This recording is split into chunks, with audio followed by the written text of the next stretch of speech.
Hi, this is Sandy Finley.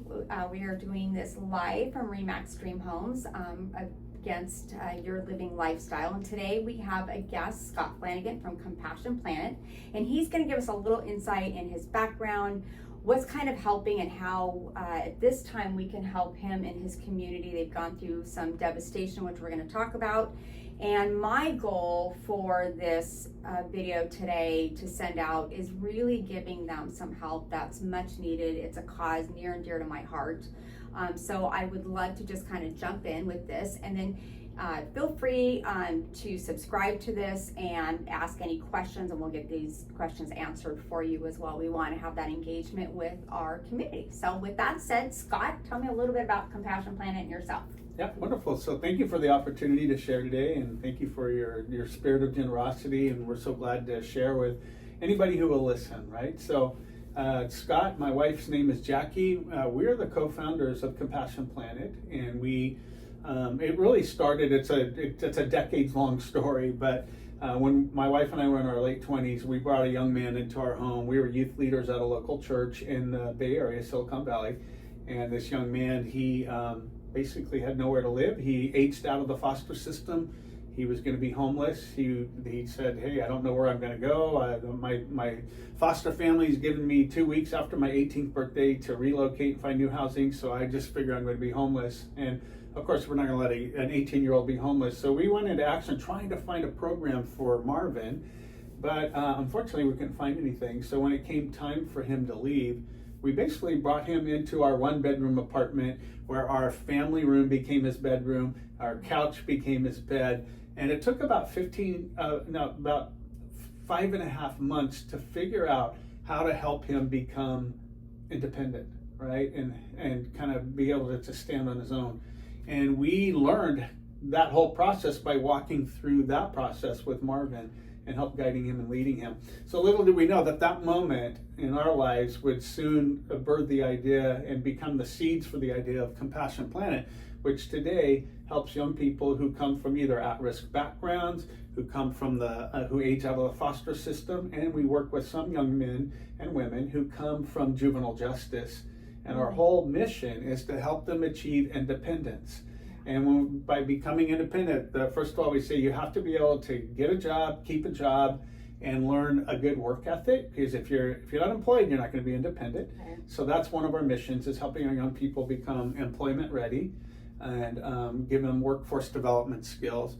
The second thing is we know that our young people come from backgrounds of trauma, abuse, and neglect. So there's a whole therapeutic side to our program. So we help them with through either one-on-one, what we call mental health coaching, counseling, or we do psychoeducational groups called Compass, where they get tools like to learn things like how to regulate their emotions, so they get emotional intelligence, relational intelligence, learning how to overcome stress, overcoming anxiety. We work through all those things, so we process that. And what we tell them is that when young people join the workforce, you and I both know that when there's a problem at home or a problem in our life, that doesn't stay there. It follows us to the workplace. Sure. And sometimes it can impact our employment. So we say it's really important that while you're here with us, you focus on your health, getting well, getting healed, right? So you can, again, be ready for the workforce. And then the last thing is there's just a full array of skills that our young people don't learn because they didn't grow up in healthy environments, right? And so we close the gap on life skills. And that's, in essence, what we do in our program called through Compassion Planet. It's about a 12 to 20 month process these young people will walk through with us before they graduate. And then after they graduate, we have an aftercare program that all our young people, we just say, we never want you to be disconnected in your life again. So if you ever face an issue or a challenge, we have a fund and we have coaching to help you through that. We do annual alumni events with our young people just to stay connected and keep that sense of family, which is really important to our culture. That is awesome. That is so amazing. I mean, your story, I heard your story last year, right, and it's just really, really stuck with me. And, you and Jackie are just such unique people to take that on. That it's just incredible. So with that said, I know you Yeah. have your hands in so many things. Yes. So tell us Yeah. all the other products, programs that Right. you have. Like Deer Creek's like one of my favorite stores, and I love that. So tell us a little bit about all the different things that you guys have that are Absolutely. literally branched out like a tree. Yeah, okay, so when I talked about that workforce development piece, so we're saying, okay, what's the best way to help our young people get on the job training? So understanding that our young people are not workforce ready, then they're gonna have to learn a work ethic, because most people can go out and find a job somewhere, but keeping it's a whole different thing, right? So what we do is we have about a dozen workforce environments where our young people can rotate and learn how to get their work ethic. So we have 7 income earning social enterprises, and these enterprises operate like normal businesses, and it's a way for our community to engage with us and to support us by getting a good service or a good product, right? Yeah. And then understanding that there's a great story behind their purchase, right? Right. So we have retail, and our retail environments are Deer Creek Farm, is what you just referenced, Right. which is kind of like one of our signature stores in Rockland. And then we have 2 thrift stores. We have a furniture store and we have a regular thrift store, right? So those are work environments, right?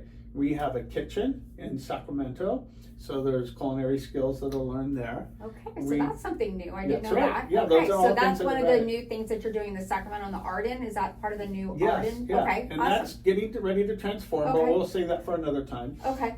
So we do that there. We do e-commerce. So we have a way of teaching young people how to gain jobs through e-commerce, right? Okay. And so there's employment there. Okay. We have home staging, right? Yes. Yeah, right. I'm really, really excited about the staging. We're going Right. to talk about that probably another time. Yeah. It's probably going to be another video actually. Right.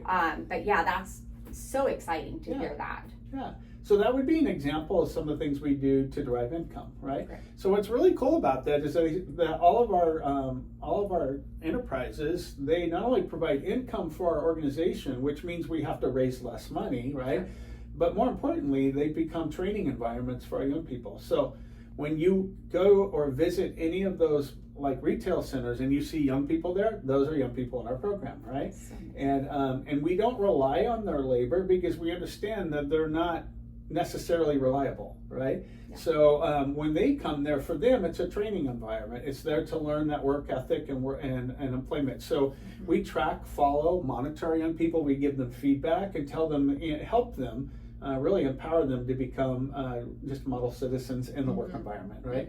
So it's really cool balance of the social enterprises where we engage with community, and the community supports us through a purchase and a good product. Yeah. And then our young people gain training experience as well. So that would be some of the things that we do. So we have, then there's a second component to that workforce side, is that we have 4 areas that we focus on through workshops. And these workshops, when our young people are in the program, everything they do, whether it be therapy or attending a workshop or a certification, everything they do, they're on the clock, right? So they get paid. Okay. So what's wonderful is to not only to provide those skills for them, it truly is a training environment. So we have workshops where they can learn different aspects of employment. So Okay. the 4 workshops are culinary arts, right? So young people learn when they go there, at minimum, if they're not going to have a career in food service, at least they're going to learn how to handle food in their own homes, right? Wow. So they're all Safe Surf certified. They learn how to handle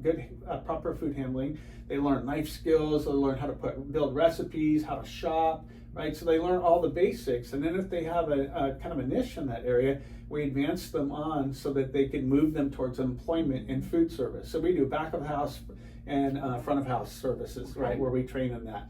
We also do computer skills.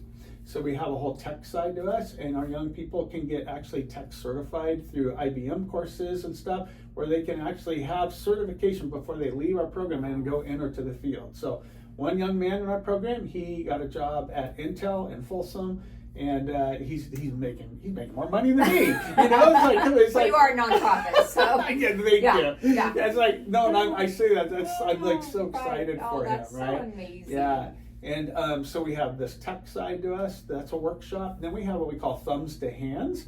And our thumbs to hands are, they're great at using the thumbs, Yes. right? Whether it be video gaming or phones. Yep. We're saying, okay, we're going to teach you how to use your hands. So over at Compassion Ranch, which is in Newcastle, which we'll talk about in a little bit, we have a whole training center there where young people can learn do-it-yourself skills. So, and our goal is to just familiarize them with tools, safety equipment. They become OSHA 10 certified before they enter there, right? So they have this certification.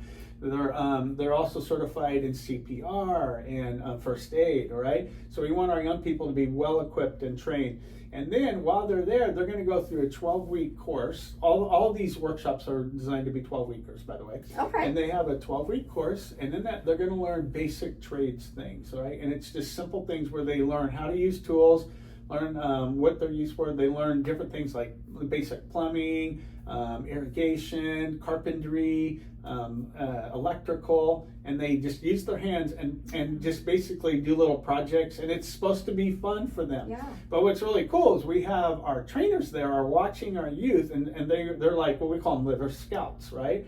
So to use a baseball analogy, they're like in the minor leagues, and our scouts are saying, hey, this young person actually does this well, and they seem to enjoy it. And if they do, we advance them into advanced thumbs to hands training with the idea of possibly finding a pathway to employment in the trades. And so that's another one of our workshops, all right? Then we have a whole, what we call seed to sale. And so we're agriculturally approved to grow produce, flowers, and everything, and bring them to market, okay? So I think that one event you're at, our young people, at our ranch, we grew plums. The plums made it to the kitchen. The kitchen turned it into jams. And everyone who attended our Boots and Barbecue event got a little thing of jam with our logo on it. We could sell it at our store too, but we just showed that this is that seed to sale product that we do. So we have that as well, right? And those are really the basics that we do in terms of workshops. And the idea is to learn about our young people, to see where they're most skilled and where they're going to be able to find a future on a career path, all right? Yeah. So that would be some of the things that we offer. That is, again, amazing. And the gardens at Deer Deer Creek Creek, Farm is amazing. And I actually gotten the opportunity to help with the basil. Did you? Yes, we had a group go out and I actually learned that at Deer Creek Farm. Had no idea that you had to take the flowers off the basil. Had no idea until I came to your place. I love that. And volunteered a Saturday working in the garden. And oh my gosh, it was so much fun. Well, so that's also one of our enterprises. So we've sold some of our produce to some of the local restaurants. We sell them to people. Great. And of course we want that to expand. Or it, like I said, it makes it back to the store, right? In some form, right? Yeah. And of course they host the annual pumpkin patch that we have over at Deer Creek Farm. So that's part of the Deer Creek Farm Garden Market, which is one of our enterprises. Right, and it's a blast. If you haven't made it for fall, definitely go there because it's actually so cute. It's very pretty. I mean, it's a neat thing. Yeah, I love hanging out there. I do too. I took the grandkids there, and we just had a blast just wandering around. They all, each picked out a pumpkin and all that. So now coming up to the Compassion Ranch. Correct. Talk about that, because that's what started this. Actually, was I saw in the media the fire that had happened. I attended, like I said, your fundraiser. That's how we met, and and I know that was just getting off the ground. And then on June 19th, that changed. So tell us, and that's what started this. Is really my hope for you that are listening to this, is to help them out. And I have a goal I would like to see if we can't raise towards that. But so tell us a little bit what you can about June 19th. Yeah, so what happened on June 19th is the property, our property in Newcastle, which we call Compassion Ranch, is 4.6 acres, right? And on that ranch, there are two structures, and they're like total opposites on the property, right? One structure is a traditional home, and the other structure is a 3,000 square foot. Basically, it's a workshop with multiple rooms, and inside that there's like an auto lift. There's a training center, and eventually there's going to be a wood shop there. Okay, and that's where Thumbs to Hands takes place, over on that side of the property. Sure. But where the home is, it's one of the things that we do there is when young people graduate from our program, they're now sometimes they run out of those extended services, and their income starts to flatten because they're not getting any aid, and now all of a sudden they have to stand on their own 2 feet. Yeah. Which means they have to go get a job and afford market rates. And we all know that housing here has become more expensive over the past few years, and the rental market's become more expensive. Right. So it's unlikely, unless they have a career job, that they're going to be able to afford the market rates. So we thought, okay, there are a lot of programs out there that help the younger aged out with housing, where they're able to tap into services, but by the time they reach 21, they run out of that. So we said, what if we kind of find a new niche where we don't compete with our collaborative partners, because they're doing a great job of providing housing for those 21, 22-year-olds and younger. But how about these olders that are now their market rates, right? So we said, why don't we start with the ranch, where we're going to take we'll take our bedrooms and we'll rent them at a lower rate to the young men. It's a men's home, and so it's not a group home. It's basically they rent a room, right? And then they share the common areas, right? So 4 young men live at the ranch, and then we have a house dad, and that house dad works for Compassion Planet. So he basically, since we own the home, he represents Compassion Planet there, and he provides any aid, any training, because we want our young men to learn domestic skills. They want to get them in a habit of paying rent and paying their utilities. And again, we take a loss on it, but we're saying this is what it's going to take to move them forward in full independence, right? And so they lived there, and on June 19th, there was a fire at that home, and that fire thankfully didn't take a life, right? Because we think it started somewhere around the 11 p.m. hour. And there's a longer story to this, but in essence, everybody who has investigated in terms of insurance and fire and everything has said that the fire began in the crawl space under the floors, and there's in one of the common areas in that house. So they believe it's faulty wiring. Okay. And so what happened is that fire kind of smoldered underneath the floorboard, and it gained momentum, and as it gained momentum, it spread under the floorboard, and it went to the outside of the house, and then it breached the home. And what's interesting is, because the fire was under the house, the smoke alarms weren't triggered. Oh, right? Gosh.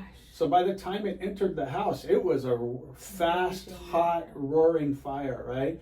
And where it started, if you were to take a triangle and say this is where everybody would be that night, if you were to draw a triangle, take those 3 points and then put a dot in the middle, that's where the fire started, right? And it started in a place where our young men live, that had it been just seconds later, they would have been cut off and more than likely would have lost their lives. And so it was a very, when our young men, when they described what happened as they left the house, they said that the windows were exploding, the fire was encroaching on, and they ran for their lives. And of course, you can imagine there was a little bit of trauma that was added to a life that was already filled with trauma, right? Yeah. And so, first of all, we just thank God that nobody was injured, right? Everybody made it out safe, thankfully, right? Yeah. And now we've just walked alongside everyone who lived in the house, including our house dad, and making sure that everything that they own is replaced, making sure they have funds to advance in their lives and move forward. And so the community's been very generous in helping with that. And of course, as you can imagine, now the rebuild, it's going to time to rebuild. And when you rebuild, there's just a lot of cleanup and tear down and extra funds that don't even count towards rebuilding, right? Right. So obviously, we're going to be raising funds for that, and funds have come in, so that's going to start helping, right? Good. But that's kind of some of the things that we'll be needing to do to move forward on the home at the ranch.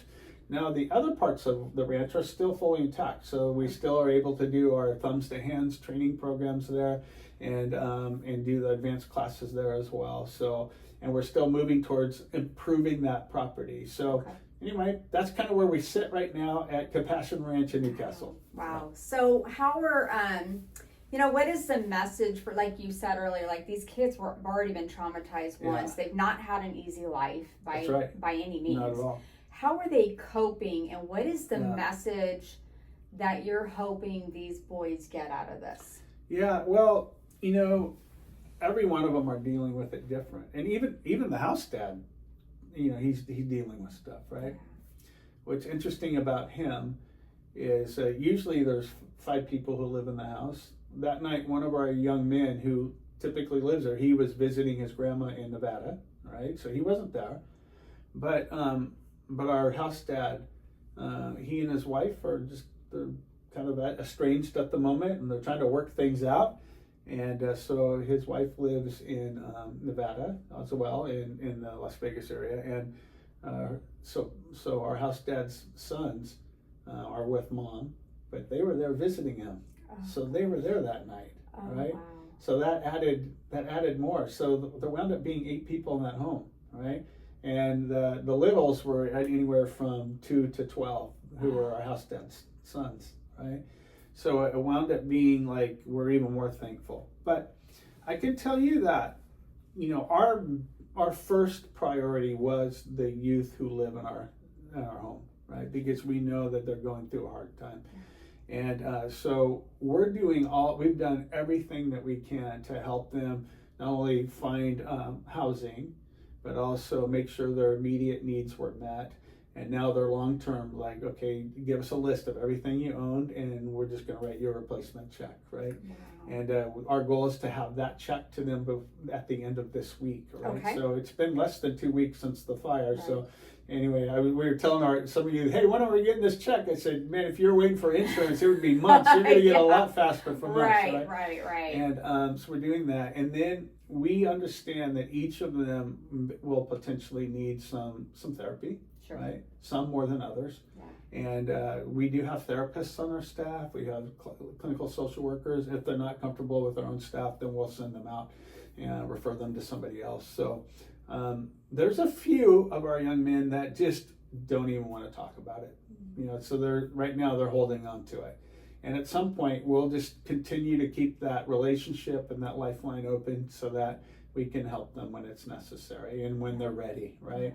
And you just kind of have to work at their pace. That's kind of how our program works anyway. We pace they set the pace, as opposed to us trying to rush them and put them into a cookie cutter mold, right? We pace with them, and we just say healing comes at your pace, and we're here alongside you to empower you and to provide wholeness in your life. And so there is still a road on that path that still. We need to address some of that trauma that they experienced that night. I remember that evening, I got a call at 12:02 that our house was on fire. My wife Jackie and I, we drove from our home to there. We got to the site about 12:45. At that point, we were on a different side of our property. We had to enter through a different road because the main road was shut down, right, for the firefighters. So I saw the young men probably around 2 a.m, right? And I remember looking at one of the guys in the eyes. I said, hey, look me in the eyes. And he looks at me and I said, you don't know what my life would be if you weren't in it, if somehow something happened to you tonight. And I want you to know how much I love you, right? And how important you are to me and to everyone here. And I gave him a hug, and we just embraced for a few seconds, right? And it's just, these young men are like family, and the young ladies, anybody who's in our program, they're like our family, right? And so I shed tears, man. I've been shedding, every now and then I think about what would have happened if a life was lost, right? Yeah, I can't even imagine what that would do to you personally, and your family. I just can't, I mean, thank God we don't have to think that. I can't even so imagine. Grateful. I can't imagine the emotional toll that would have taken on you and your family. And you guys have done so much for these kids, and to have something literally that devastating happen would just be, there's no going back on that. But so he's doing okay. Yeah. The guy, the other gentleman who was there, he wouldn't even look me in the eye, man. He was just, he retreated, and I don't think he made contact with us for about a week till after the fire, where he finally started reaching out to our program director. So he's gonna need some help, some therapy. Yeah. But right now he's just not ready. Yeah, and you don't know what that's, harboring him. I mean, That's it may not even just be that. Oh, there may sure be something. There's some layers, Yeah, you're right. To I that. totally believe that. And not that this is ever a godsend, Right. because we always question why. Yeah, Why do that's these right. things happen? Like, why? These kids are Right. already. Why add to it? But Yeah. you never know if that's going to be the spinning point for that kid to really reach down way deeper. Yeah. Maybe than he would've. some deeper healing that's needed. That now that's going to come to the surface. I agree. That's it. So with that, what I know you have a fundraiser coming up. Yes. September. I think it's the 14th or 15th. Yeah, that's whatever that Sunday is. Foods and barbecue. Correct. Up at Gold Hill Garden. Correct. Yes. So in Newcastle. tickets still available? Yeah, they just went on sale this week. Okay, so perfect. Right now we're connected with we sell sponsorships, of course. So our sponsorships could be anywhere from the highest level sponsor would be, you'd get 8 seats, you'd get a whole table, right? And you'd be like a premier sponsor. And then we have another sponsorship where you'd get 4 tickets, right? Okay. And you would share with another table of 4. And then the lowest level sponsorship is 2 tickets. Okay. And of course you get some perks with that as well. And then individual tickets go on sale, and those are $55 a piece. So $55. And the food was great. The food was fantastic. Yeah, what was really cool is, speaking of the food, is that our culinary team didn't cook the meat. I have somebody come in, a friend who's on our advisory board, and he smokes all the meats, right? But then they did all the rest of the meal, right? So we're hoping that will happen again this year. And they served as well, correct? Yeah, they served along with volunteers. Yeah. Right. So it was a great event. It was really fun. Yeah. So. And that night we're going to try to raise money. That we're going to just focus on the ranch, right? And talk about not just the house, but really the dream going forward, right? And so we're working on that right now. Good. And I'm going to ask you that in a minute. Yeah. So at this moment, obviously money is always the biggest thing. Correct. But is there anything that from the community that are watching this, is there anything you really need or the kids need? Is there anything that... Yeah, I would say if it's not money, right, the best thing would be gift cards. Okay. And gift cards for like fuel. Okay. Or like Target or Walmart, where they can buy groceries or living needs, and maybe restaurants. Right. Okay. So anything with like food or fuel, would be fantastic. And some of those have already come in. So what we do is just we just kind of gather, and then we divide it and we just pass it on to everyone who has need. And I think just the little things of knowing that the community loves them, they care about them.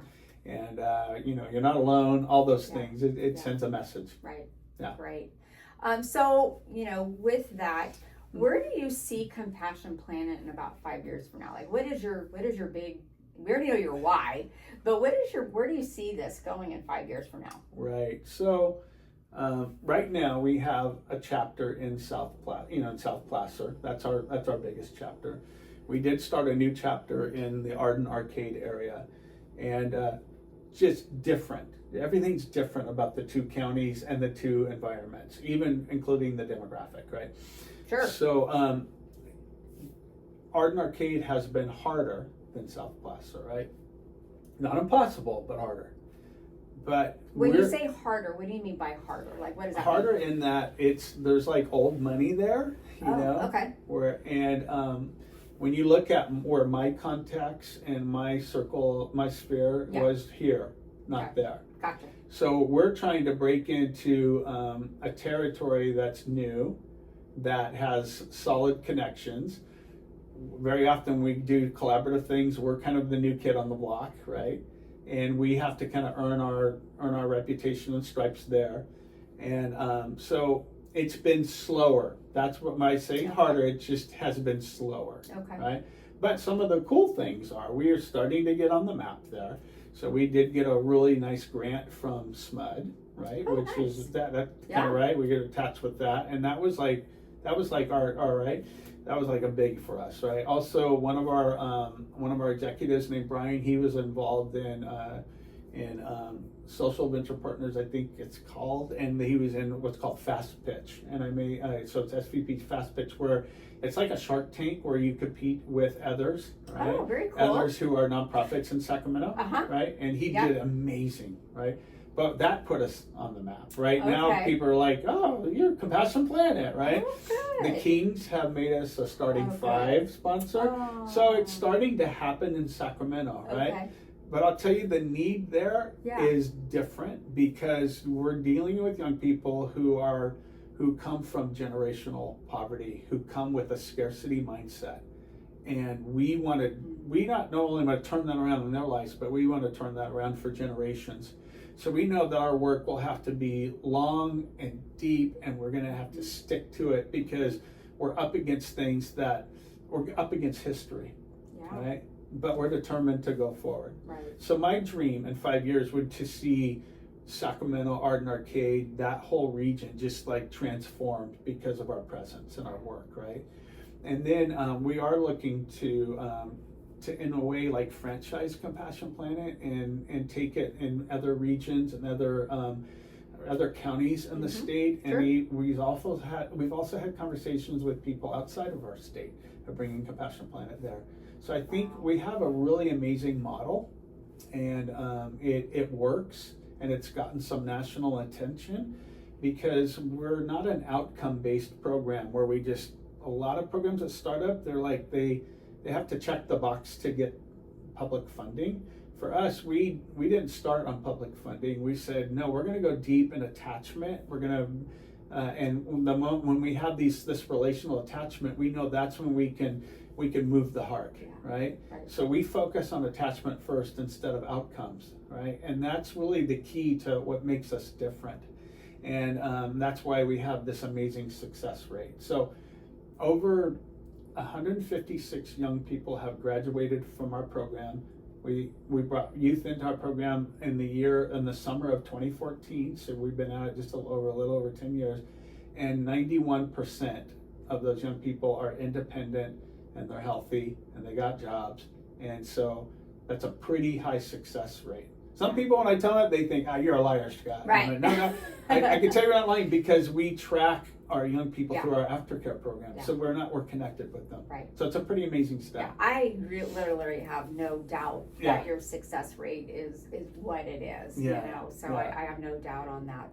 So, based on that, we've got the fundraiser. Mhm. Now, do you look for volunteers? If people say, Sure. well, I don't have money, but I have Right. time, Right. is that something? Yeah, so we do especially kind of the day of the event, they would have a little training possibly before, and the training might happen the day. But when you look at setup, because so that the event's in the evening, but we'll be there in the morning setting up, getting ready for the event. So the setup teams, serving teams, bringing food, maybe being at one of our drink stations or an appetizer station, helping with that. When we close, or maybe hospitality when you're part of the greeting team, we welcome our guests that night. And then when we close it down, because it is in the country and the lighting's not perfect, we have a flashlight brigade that goes and walks people to their cars, and it has to do with the tear downs. We got to tear down that event because we're renting space. We got to clean up before we go. So those are some of the big areas, and we'll need, sometimes we'll need 20 to 40 people for that. Okay. So. And in generalities, volunteerism, just throughout, besides a fundraiser, is there opportunities to volunteer? Absolutely. Okay, so we average over 350 volunteers a year in our organization. Okay. Some of these will give 40 hours a week, some give 1 hour a month, right? Okay. Or some just come as a group. Let's say a corporate group will come in and volunteer for 3 hours, right? So all that counts. Any time a person can give, it counts. And there's so much to do. As you can see, we have We have spots and locations in Art and Arcade. We have them in, we're actually going to be renting a kitchen in Carmichael, right, for culinary training. We have Newcastle, we have Rockland, we have stuff in Roseville. So we're like, there's a lot of sites and a lot of things to do. Okay. Right? Perfect. So if you don't have money, but you have time, that would be a great course, thing. So obviously you have the website compassionplanet.org. Is that the best way for people to reach out to you, is through the website? Yeah. Okay, great. Yeah, you can find all the information you need. You can even fill out an interest form for volunteering there, and then somebody from our team will get a hold of you. We do about 10 volunteer orientations a year, so you kind of learn some of our story and what the opportunities are. So we have all that in the mix. Awesome. Okay. Now, what about professionally? Do you have is there something that you're lacking in your program that, some of my viewers are in the professional world. Right. Is there anything specifically that you're needing that you don't have, that maybe somebody watching this like, hey, I could probably help with that? Do you have any of that need? Yeah, I mean, that's a wide question, so I'll narrow it in this. So when we know that a young person is about ready to graduate, and they have maybe 2 to 3 months in our program, they go into something that we call, it's like a transition program, but it's called Dress to Soar, right? Okay. And we prepare them for the work environment. Part of that preparation is dress, right? Attire, right? And they'll be able to get matched with the stylist workshop over at Nordstrom's, and then do a little shopping spree, right? So we do that. There's all that resume building, career, all that. We have that, but here's like something that would be really, really critical and key. This is part of our dream. Okay. And that is to build partnerships with businesses in our community who would say, you know what, when you have a graduate who's ready, who would kind of fit our service or our business model and would be willing to be trained, we'd love to bring them on as an intern, right? Right. Where then that intern category, it's not full employment, but it's like understanding there's an agreement between both parties that, okay, this young person's going to be learning, but if they perform well, they could possibly lead into employment. Right. We want to build that, right? So I need the help would be on two fronts. One would be having people help build that in our organization. We're getting ready for that, right? Okay. That we've been here long enough. We've talked about this for years. We just need help to make that happen. The second thing is to say, okay, hey, I'm one of those businesses. We would love to bring on an intern, right? And that could be that next step for a youth who graduates from our program. Perfect. Yeah. So that was the answer I was hoping we would get, and I really do hope that people will watch this and respond to that need for you. And again, can't say enough. So again, if you want to donate, you can go ahead and go to compassionplanet.org, and they have a donate button. Scott, I didn't tell you this, but I recently just lost my daughter to cancer. I'm so sorry. So what I'm hoping is, if anybody is watching this video, that one of the ways I can kind of track. So my goal from doing this today is to raise $5,000 for Compassion Planet. Wow. And if you go to the donate button, if you would just put Kendall Crichton, and her last name's Crichton, and put that as an in memory of, and that would be a way to kind of track that. That would be what I would love. She would have, my daughter was definitely very charity minded, and it was something I taught her too, or raising her. Right. And I know this would be a near and dear thing to her. Wow, thank you. So if you guys, I know a lot of you have asked me that, different causes that she's wanted to be involved in. This would be one of them. So this would be a great gift to me. Thank you. As well. You honor us with that. Thank you. And so I appreciate my condolences. Yeah, thank you. So it's very new. So that's what I have today. So thank you guys for tuning in. Please feel free to share, subscribe, ask questions, and I'd be happy to answer them. And if I can't answer them, I can get in touch with Scott to get those answered. But thank you so much for watching today. Again, live from Remax Dream Homes, part of your living lifestyle. Again, just building that brand. So again, the more you can subscribe, the best it helps, right? Thank you guys. Thank you so much.